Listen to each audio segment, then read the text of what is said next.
The last time the implementation was specification was implementation. Heard made little bit confusion, right? So you can come, but you can't bring chairs. Okay, there's one chair. So because I use it along with the class and interfaces, I heard most of you guys confused, right? I got few questions after that. It seems it's confused, right? So in generally, if you say specification, it doesn't have an implementation. So that is where this confusion comes, right?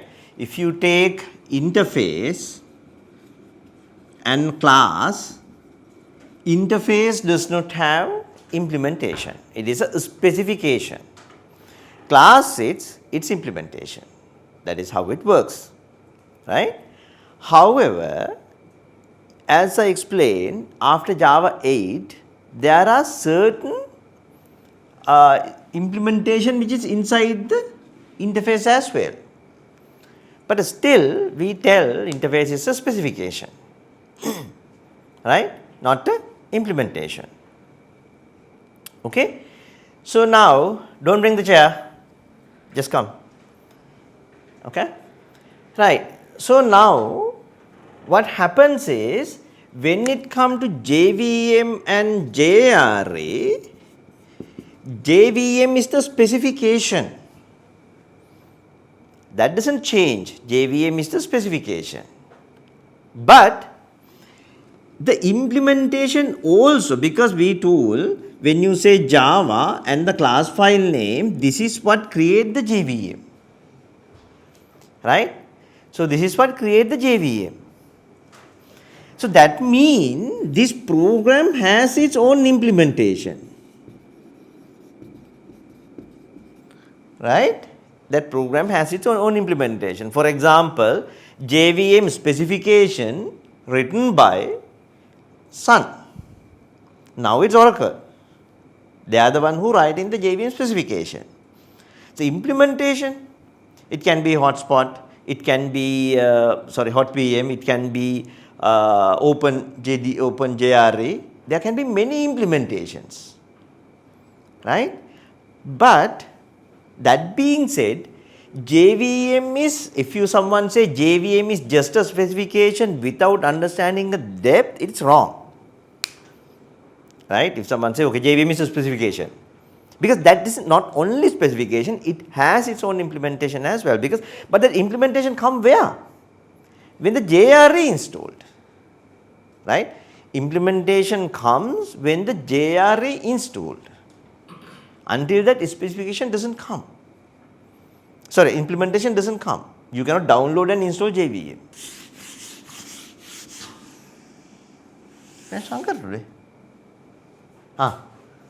Who's balani petta? That's Shankar. That's a school. Who's Shankar? Today we are going to go little bit about this in deep in the JVM, right? So if you get usually VMs mainly there are two parts, right? We have something called SVM and there is something called AVM, right? SVM is system virtual machines. Those are systems, right?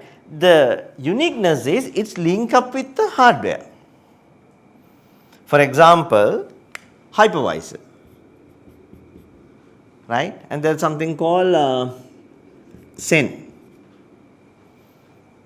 Okay? What the hypervisor does is, it's linked up with the hardware. It's a virtual, right? So now, when you have this VM, this is a VM, but it's a SVM. When you create the instance on top of this or environment on top of this, those are completely independent. Those don't have any dependency. Okay? So AVM mean application virtual machines, like a JVM. There is something called PVM, I think it's for the Perl. I don't remember exactly. Right? There are many VM based programming languages. Right? There are so many. But what they do is those all fall under AVM, application virtual machine. Right? So JVM is falling into this. Now we are taking JVM and going to see how it works. So now that day we learned the last session, when you run a program, let's say you create a class called employee.java, right? This is a plain English Java code, right? Not the plain English, but it's a Java code. So now you give the command java c employee.java, right? And now what happened? What this does? This process called compile. So now it create employee.class, right? So this is bytecode. Okay, this is bytecode. So now you give Java employee, right? So now what happened? This create virtual machine JVM and pass this bytecode into that. Okay, and then we discuss it looking for a method called main. Now you need to understand this very carefully because this is a little bit confusing. Okay, if you not get that right. When this JVM created and this load class file, there is a one JVM running. If there is a other program executed like that, employee Java hello, then second JVM will create it. Okay, Java sales invoice, some sort of a bytecode, then third JVM will create. If you take one, if you deep dive into that, what happens is really when you create this, when this run, it look for the main method and it creates something called thread. When you say AVM, those are process based. Those are processed to the host operating system. Okay? So now JVM itself a process to the main operating system. Now what it does is it creates a thread, right? So we are go deep in this thread when you require the thread, but there are two type of threads, daemon threads and non-daemon thread.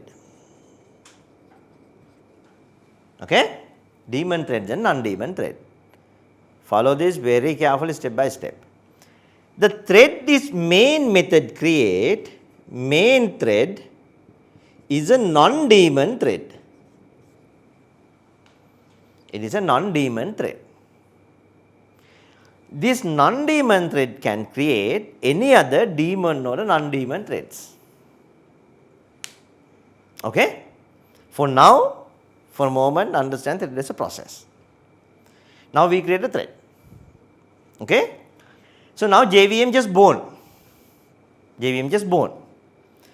How JVM dies under two circumstances. One, when the last non-daemon thread killed. When the last non-daemon thread killed, when the last non-daemon thread exits, JVM dies. That means JVM need at least one non-daemon thread. Okay? JVM need at least one non-daemon thread. Other one is if some crash happens, system.exit call, then JVM dies. It's a crashing. Okay? Because there is a myth the misconception thinking when the main method exits, program exits. Why you think so? Because when you write this example hello world application or something with the main method, you print something console log something highware, and then when you run the program exits, right? So you think program exits because the main method exits. No. So inside the main method, right, inside the main method, there's a static args, this thing, right? String args thing here, right? When you execute the main method, if you create a non-daemon thread, if you create a non-daemon thread, and if this thread is running for hour, even though this method is exits, JVM is still live. JVM is still live, right? So why you need to understand this JVM thing clearly? It is not because of we are writing a Java code. For example, we have a ERP solution. M3 is Java based ERP solution.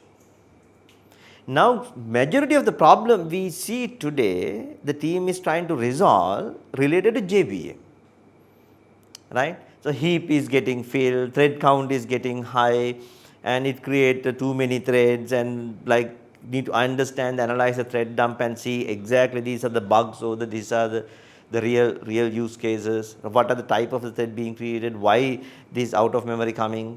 So those analytics to understand, you need to clearly understand what the JVM is, right? JVM is not just for the Java engineers. Even if you are doing something, a debug or some sort of a work to a Java based product, still you need to understand how JVM works. So there are different diagrams or different things. If you see what is the architecture of the JVM, you will see different way of this is processing. Some diagram says class loaders, executions, and method areas, and then native method areas, and so, right? It's different. If you go in internet, if you Google, you will find multiple diagrams, right? But I always teach in a very simplistic way, where this diagram is not exactly will not fit into your diagrams you will in internet, but once you learn this, you can understand because those are too simple than what we are going to discuss. Okay? So now, if you get in general, what the JVM does is it load the class file, which is our employee class file. It loaded, and it hold all the operations and the variables and the data you're putting it there, and it execute, right? So what you need to do is you need to load, and you need to store, and you need to execute. These are the things what this file does, right? What this JVM does. Okay, you load the class file, you store memory and all the values and status, and also you execute the code it given, right? So to the load, we have a component called class loader, right? For the store, we have memory area, right? For the execution, we have a execution engine. Loading, storing, and executing.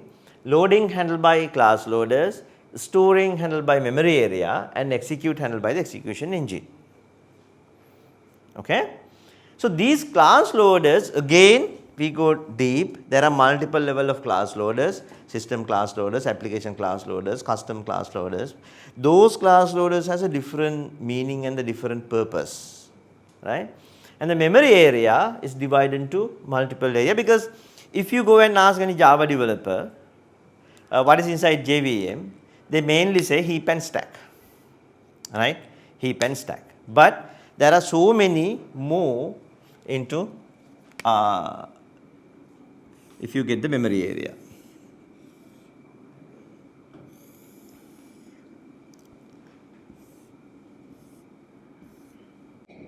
Memory area divided into multiple, so this is called method area, right? So this is called method area, and this is called heap, right? So this is called heap, and this is called stack, right?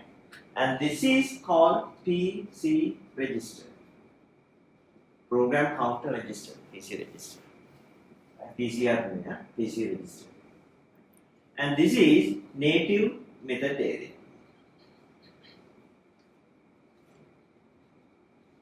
Right? So now you will see, so this has multiple system class loaders, application class loaders, custom class loaders, and so on. So, and memory area also divided into so many places, right? And this go deeper like a loading, linking, initialization, preparation, and so many other sub activities. But in the first level, we saw 3 areas. Now in the second level, we can divide these areas into multiple compartments, right? So if you take these two, this is little bit different, we can discuss this separately, is only one per JVM, right? When you create a JVM, it's per one, but these the thread, so this we specifically discussing later, right? So these per thread. Okay.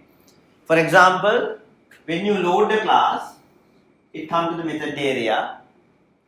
It has all those variable information, method information, and everything, right?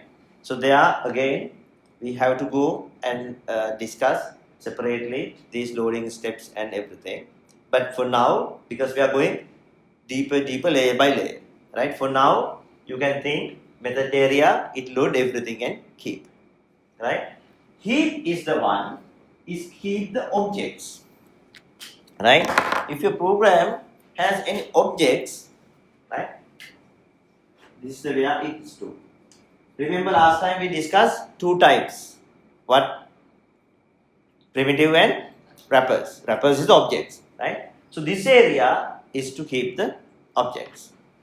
And stack is to create method frames and local variables and kind of thing. For example, let's say you have a method A, right? You have a method A, method B, method C.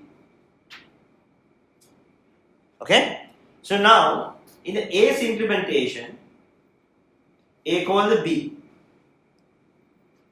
right? In the B's implementation, B calls C, right? B calls C. So now what happens is, when A is loaded in the stack, it creates a frame A. It's not like A, but just to illustrate it. And this is a stack, huh? Don't think there's a space between first method. This is A. So now A call the B. There is another frame being created. Now B call the C. There is another frame created. Okay? So now, obviously, which method should exit first? C. C need to exit first. Right? C need to exit first. So when it exits the C, this will pop. Now which one need to exit? B. Now this one pop. Now A. So now you know there is a variable scope. If there is a variable declared within the method, the other method cannot access it. So this is the reason. Right? Why? Because when there is a method, it creates a frame. So whatever the local variable, what you created to that method, it stores inside here. That is why we say local variables are stored inside the stack. Right? So those variables stay here in the frame. So it cannot execute. PC register is there. It says it keeps the information about the next execution. It's kind of a register. Right? So, but I'm not 100% certain With a different implementation has a different way of keeping it. But for your understanding, you can deep dive into that and figure it out yourself if you want. But it keeps the information about the execution. Because there is something called program counter in the local, because if you've done any lower level programming with the microcontrollers, so you know there's something called program counter where what it does is it gives the information about the execution if it is not a native method. If it is a native method, program counter or a PC register does not hold the information.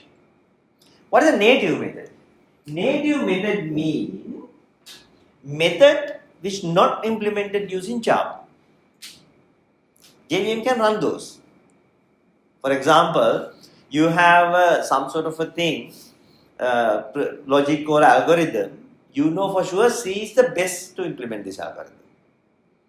Right? So you can implement using C, and there is a way you can inject into the Java code to execute.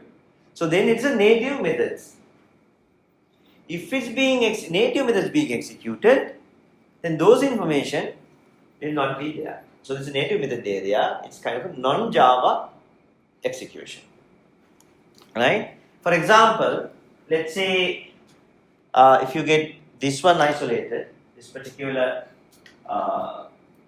stack is isolated, right? So you have a T1, T2 and T3, right?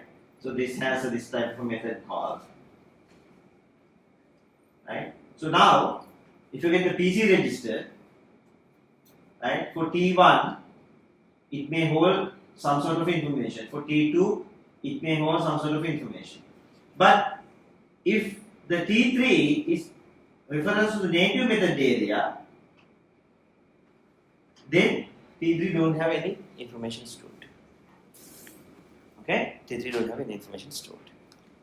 Okay, so now we went one step down. So class loader also we have. If you do like this, it is wrong because there is something called delegation, right? So we are going to discuss further later. So we have bootstrap class loader and system extension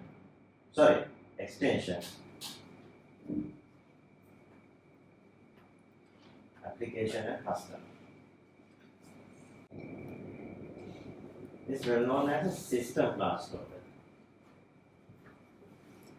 So write like that, so then otherwise the application extension is application also considered because if you write into that one, so write like this: bootstrap extension, system and custom.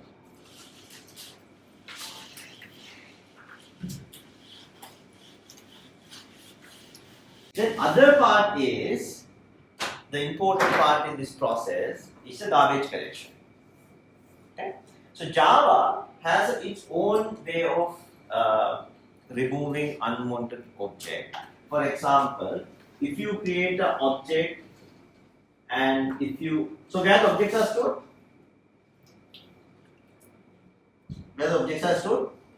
Heap, right? So if you consider this as a heap, this heap is divided to multiple areas: young gen, perm gen, eager space, and edgar space, so and so, right?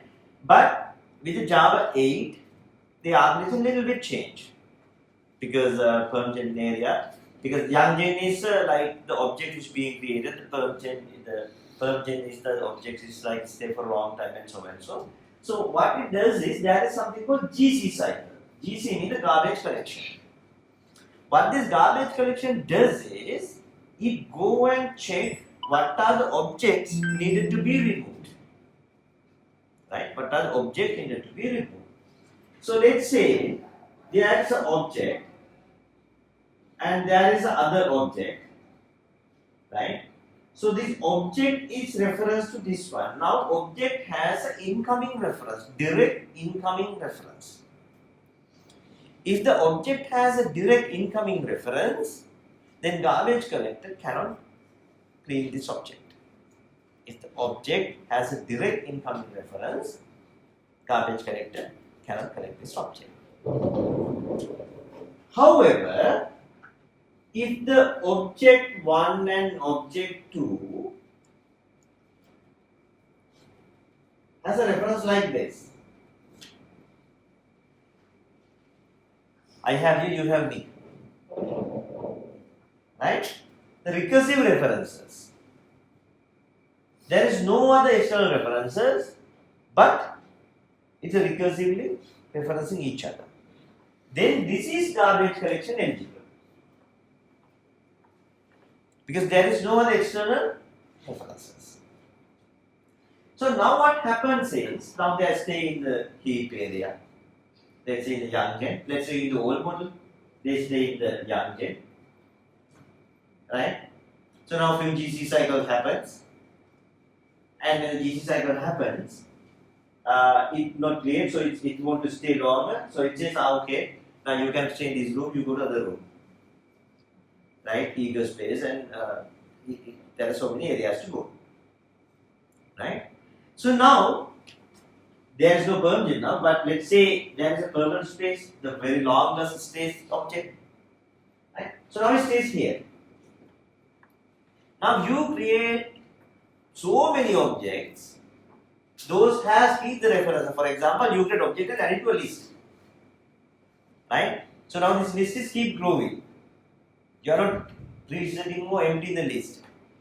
So now this object has to stay and it keep filling your heap area. It keep filling your heap area. Okay? So when this is getting filled, so now you say, okay, I am giving a 1 GB space.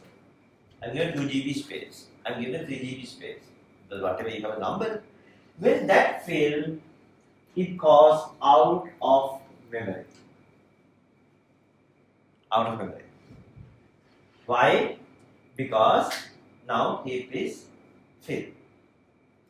Now, those things happens. Even in an M3 recently that happens. Memory crash. Right? So now when this happens, what we can do? What we can do? Now 2 GB is not enough. What we can do? Give 3 GB. That's not enough. Now what we can do? You have enough memory in the machine. What we can do? Huh? Give one more. Give 4 GB.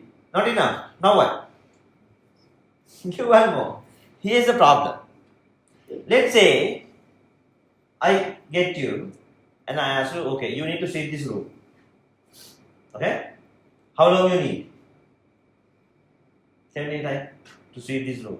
There's no one inside the empty room, you need to sweep this. 3 minutes. Right? Now I remove this wall. Now this room area is bigger. Now how long you need? 6 minutes. So now I remove this wall, room is getting more bigger. How long you need? 10 minutes. So bigger the room, you need more time to make. You give the more heap space, it takes more time to make.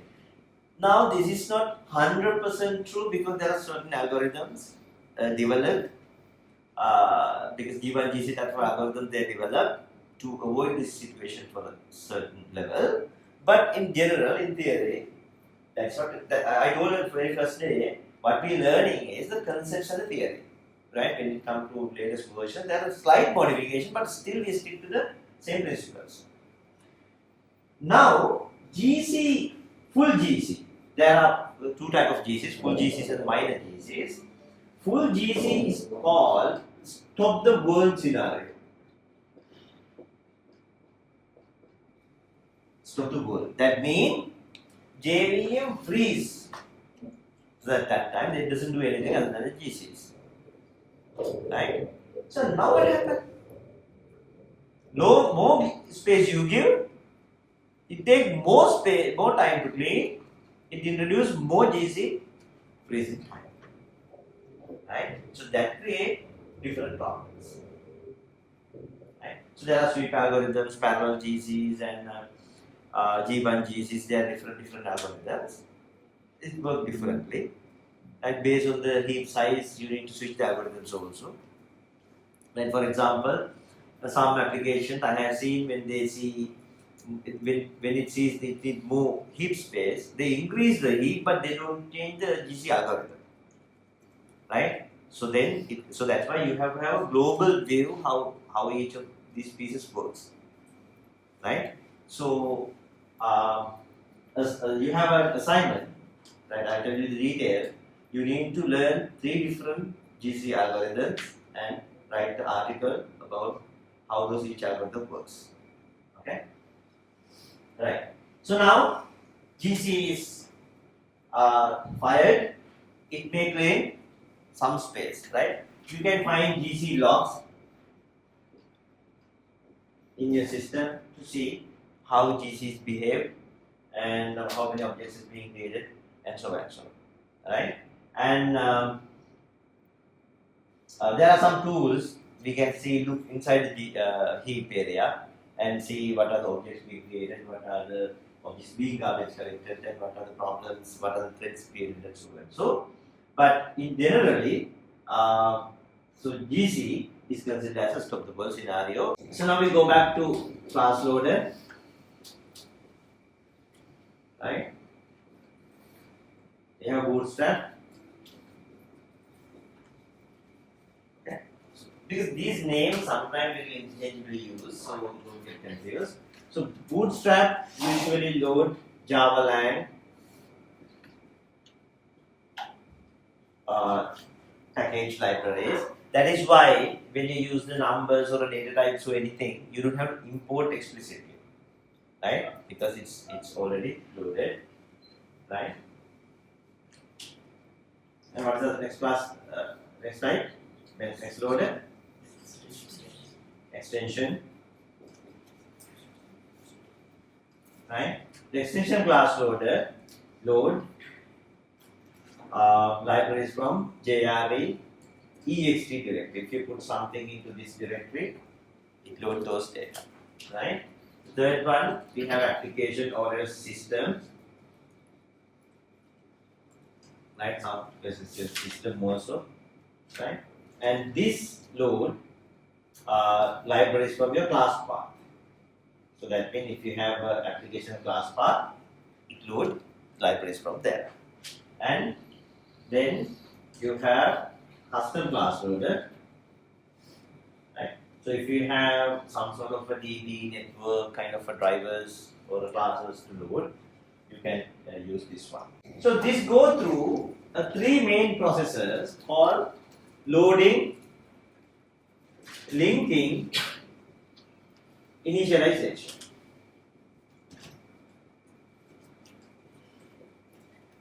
Okay, loading, linking, and initialization. What the loading does is, so in the linking it has 3 different things: verification, preparation. That's another one. Verification, preparation. There's something. I'll tell you when I remember it. Right?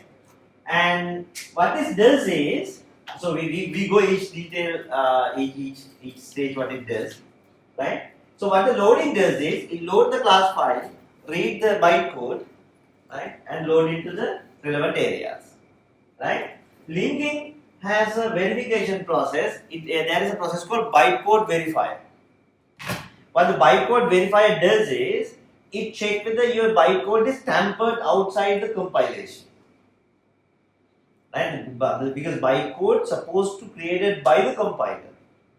The compiler check for all the good practices and non-violation and everything. Right? So now the verification is checking whether your bytecode is tampered outside it or not. Right? So in the preparation, and there's other one I don't remember, and initialization, which is made resolution. Sorry, verification, resolution. Other one is.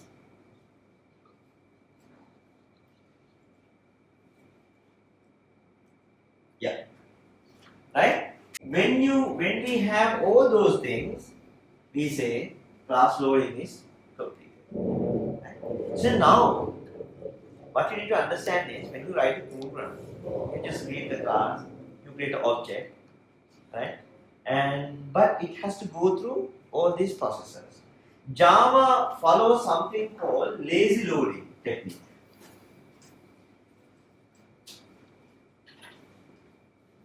Java follows something called lazy loading technique. Lazy loading means load when it needs.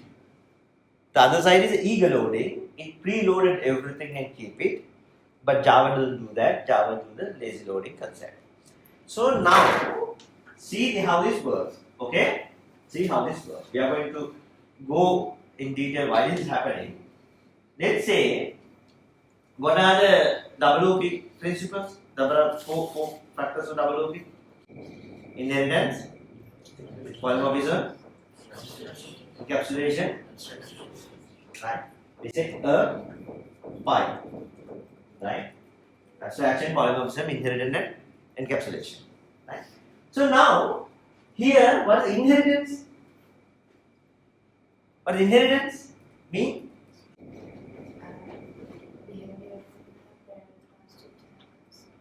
What is inheritance? Forget about the classes. What does inheritance means? Having behavior from parents. Yeah, or behavior, whatever. You get it from parents, right? Your all those assets and liabilities. Liabilities also coming up. Loading there, right? So this is inheritance. Now see this one. Okay? You have a class A, right? B extend from this, C extend from this, D extend from this. So this is your hierarchy now, right? Why I am saying this, I have seen people, I mean just because they want to create abstraction and all those inheritance, double OP practices and saying double OP designs, they do weird things, right? So now you create F equal new F. Okay? So now what the class loader does is, it load the F.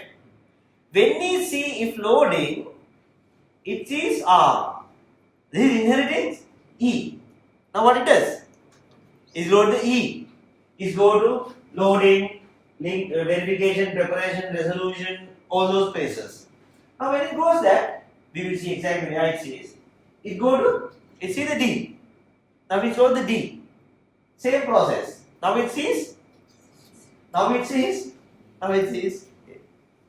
There is a problem with the inheritance. There is no way you can exclude your parent. Right? In the real world, you can change your surname and you can say, okay, I'm not from that. But you cannot do it. Right? You cannot do it.